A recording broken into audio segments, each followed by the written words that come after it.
Hey, True Believers, England here with another episode of Bad Comic Beatdown. Now, Bad Comic Beatdown's a bit different than really that bad because we aren't questioning whether it's bad. We're just saying it is and going after the reasons why. And this comes as a surprise because it was commissioned by FRAGMINION, the world's biggest Lobo fan.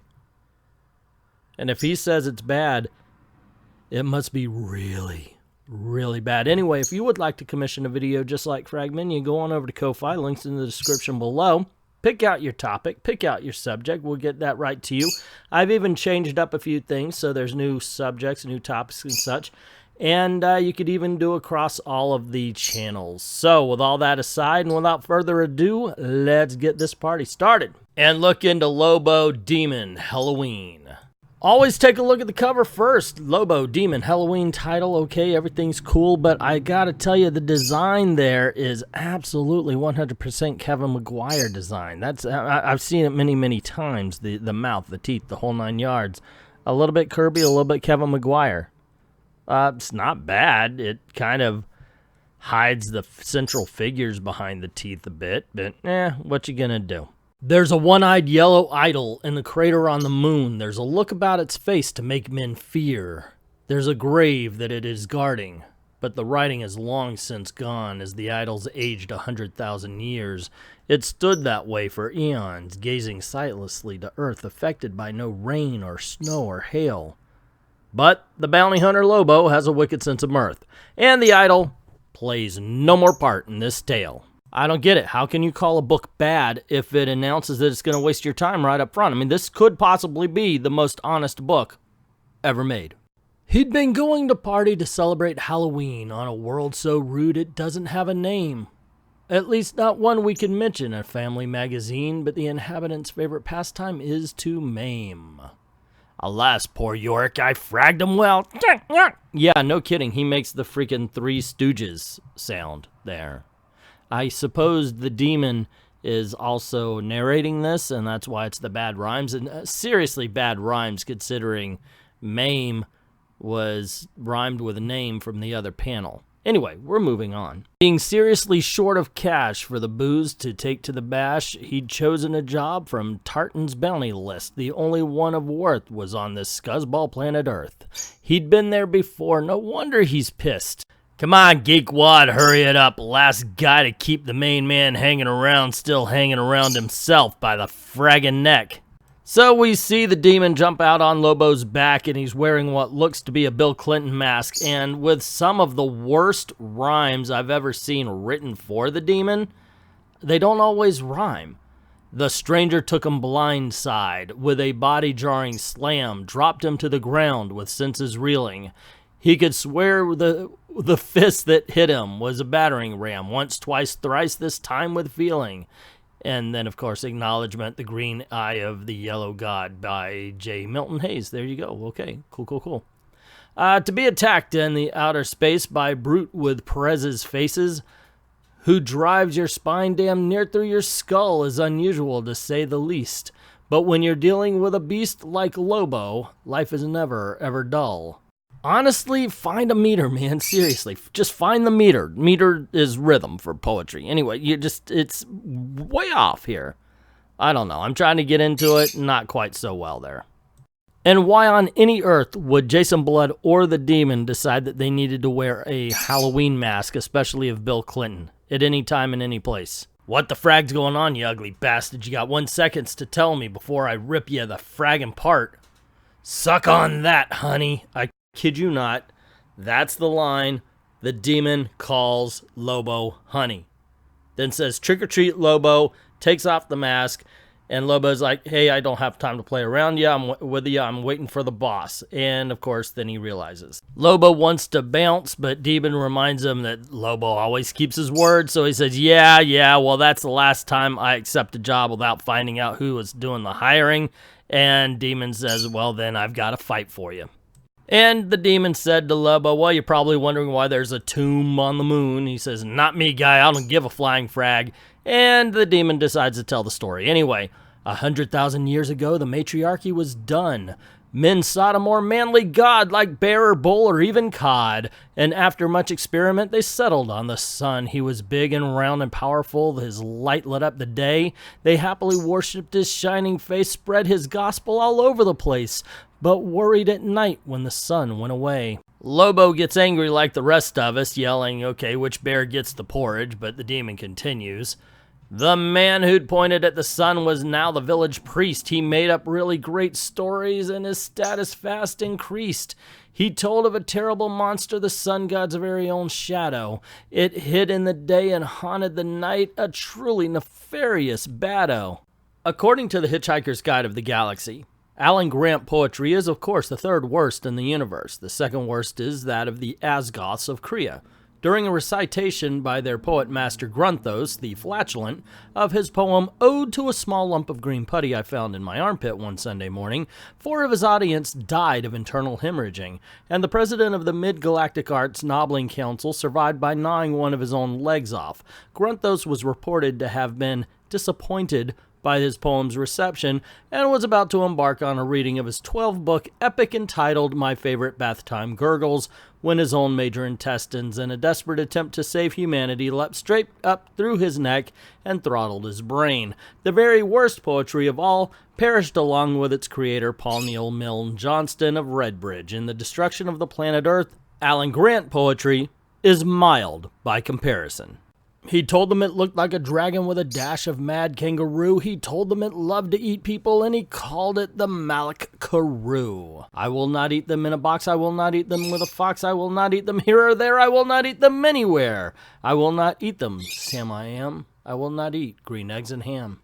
The people were naturally grateful. They awarded him riches and babes. They insisted he live in a palace, and they gave him his sons and his slaves to give them a day to remember he dreamt up a magical rite. They'd lock up Malak forever. Okay, so they weren't all that too bright. People flocked from all over, more than 1 billion all told. They came to the home of the prophet, where he'd created a guardian of gold. But we see Lobo's had enough. I mean, let's face it, we've heard this kind of thing before. The magic went wrong. The Guardian was separated from the Prophet. The Prophet was buried, and every 10,000 years or so, it raises, so the Guardian has to be brought forth to defeat the evil. And as Lobo says, we've all seen that movie too. All around the world, every culture knows the thrill of Halloween. The old end of the year, they call it Fright Night, Samayan, or simply Dead Men's Day, when folks dress up and dance to hide their fear. The witching hour draws close. Spirits, fiends, and ghosts come back to life. At least that's what they say, but in vain they beat their drums, for Malak Karoo comes. Tonight, it's 100,000th anniversary. See, now there's a decent story that people forgot what Halloween really was, and it was supposed to be a festival to raise this demon, and people think it's something to stop evil instead. And then you get these well-actually people you see on Twitter all the time say, no, but this is well-actually, this is the way you need to do it, and they actually raise the true demon that was supposed to come and destroy Earth or something like that. That would be a decent story. There's a one-horse little town to the north of San Francisco. There's a celebration in the village square. They sing and chant and holler as they dance to ward off death. But sadly this year they don't have a prayer. The terror starts to take as the township starts to shake. The gaily costumed dancers falter, and then slow, a wizened figure points as scared watchers stub their joints. Look out, the damn volcano's gonna blow! For there is no joy in Mudville. Mighty Casey has struck out. With a force of 1 million suns or several squintillion tons of TNT, Malak's prison blew. The beast inside was freed, driven by burning need to be as evil and as wicked as only Malak knew. Swooping casually down, he obliterated the town. No dancing now, the revelers screamed and died. Mal was feeling pretty mean. He'd been cooped up for an eon, so he burned them up and laughed loud as they died. There stand 2 impressed figures in a crater of the moon. At what they see they can't but gasp and stare. It's 1,000 miles in length of phenomenal strength, and just to have a bod like that just isn't fair. Holy fraggin' wow. Now, if the demon is the narrator, and we know he is, he just complimented a celestial body's body. Just saying. Putting that out there. And then you get something weird. So, like, he's like, you hired me to stop that? And Demon's like, I hired you to help him. And he's like, whoa, seems like Lobo is actually showing fear here. I've never seen that before, ever, no matter what he's been up against. So it kind of, I don't know, it rings a little bit hollow as far as the character is concerned. Anyway, the Demon says, nah, I hired you to help the Guardian versus Malix. And says, then Lobo's like, well, dude, you've got power. Why don't you help him out? And he says, no, I don't have that kind of power. And that's why I needed a friend. And here you go. But he did it in really, really bad poetry. So Lobo shouts a version of the Thing's battle cry and says it's fragging time. He and the Demon run at Malix, and Malix just turns around, blasts him, and Demon says, I forgot to say his thoughts are pure. To beat him won't be easy. His light cuts through dark and evil attack. And then Lobo's like, sheesh, the thought makes me queasy. So now Lobo's finishing the bad poetry. There stands a headless idol in the crater on the moon, a symbol of the sun god's power and might. Wait a second, the next page is just panels of them fighting the Guardian. Not very well either. I mean, it really does not flow. It's just individual pictures rather than any kind of sequential art. So why have that last narration box? It just doesn't make sense. It does not make... This entire book actually is not good. You know, I could say the art is at least passable. Give that. Oh, here's the continuing narration. Oh, all right. Yeah. Put it 2 pages away. That way it flows better. I get it. So the ending is, but unlike you and me, headless idols cannot see, and so it missed one fragger of a fight. Okay, yeah, it wasn't that impressive. It really wasn't. So anyway, they drop the Guardian, and Demon's like, Blood Brothers? Anything you say, boss, you're paying. Hey, what's the big idea? You're supposed to be a fragging Earth. Go on, you big ugly gink. We took care of your Guardian. Frag off and do your job. Scrambo.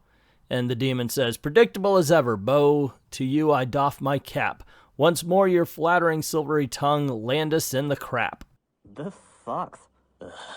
Yeah, me. It really sucks. This sucks more than anything that has ever sucked before.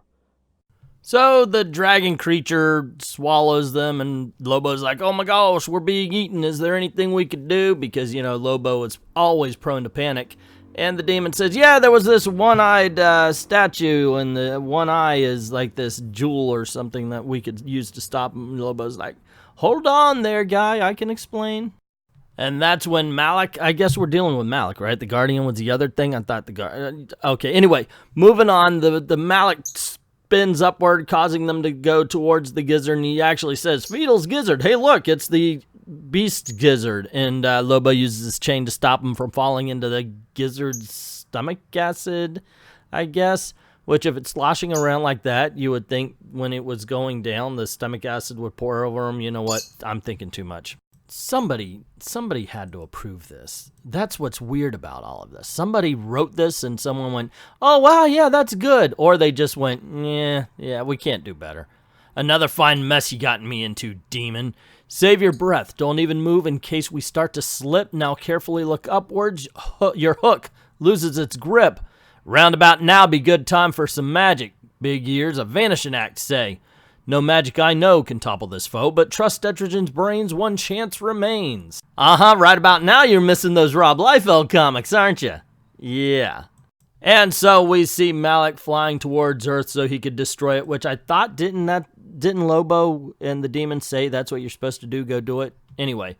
This Demon grabbed hold of the weapon gold. We saw how Warrior fought, so all we need do is think, me and you. We'll defeat it by goodness of thought. Goodness of thought, us? Man, you need a brain change. We're the baddest bastishes this side of purgatory. To save our lives, think good, think nice. Okay, this is going to be one of those things where he rhymes it with something on another page again, because otherwise that really did suck. Nice, noble, decent, square, fragging, jawed, do-gooder bastages. Nothing. I told you we're just too fragging ordinary to think that way. There must be something that you would wish to be nice to. A woman, a dog, a bird, or a fish? Okay, did you just... It doesn't work that way. Rhyming doesn't work that way. You win the Senate... Jesus, Lord in heaven, this is bad. Fish? Of course, my fishies. I love my fishies. So sleek and innocent, Spacey, so innocent and trusting my pretty little fishies. I love my little fishies. You've hit the spot. More fishy talk. The spot and talk don't rhyme. I love those fraggin' fishies. And so we see the dragon with a big old burst out of its chest. And it dissipates. Men in Black 2 style. Not even the original, guys. Number 2. The one that sucks. Like this one. This book sucks. Okay, this is the end. This is the last page, and there's a bit of a wrap-up where they're like, ha, ha, ha, ha, we're friends, blah, blah, blah, and they end up getting into a fight, okay? Boom, done. There's an ending narration that says they won't be around for another 10,000 years. Okay, fine, but before we go, this is the final frickin' rhyme. Fishies, you love fishies, you make me want to laugh. Laugh, okay? He says, you make me want to laugh. Sleek and smooth and spacey, excuse me while I barf. Seriously? This is where you want to be when Jesus comes? Just stop. It's done. It's done. This is over now. It's over. It's done. I'm done. You're old. Yeah, and you suck. Wow, did this deserve the beatdown? This deserved to be pointed out, and wow, this is a bad comic. This is a seriously bad comic book. What was it? Alan Grant was writing, so oh my gosh, he can't rhyme. He just can't. He can't do this. This is so incredibly bad. It really is. Thank you, FRAGMINION. Thank you very much. This is punishment for something, and good job. You definitely got me. Alrighty, guys, what did you think? Let me know in the comments below. Of course, click like and share. If you haven't done it already, subscribe and ring that notification bell, because that's what YouTube really cares about. And don't forget to go on over to Patreon or to Ko-Fi, drop $1 in the tip jar, or you can consign your own video at Ko-Fi. Just pick whatever topic and subject you want. We'll get that to you ASAP. Thank everybody who's already done that. To everyone, all of the true believers, thank you very, very much for watching.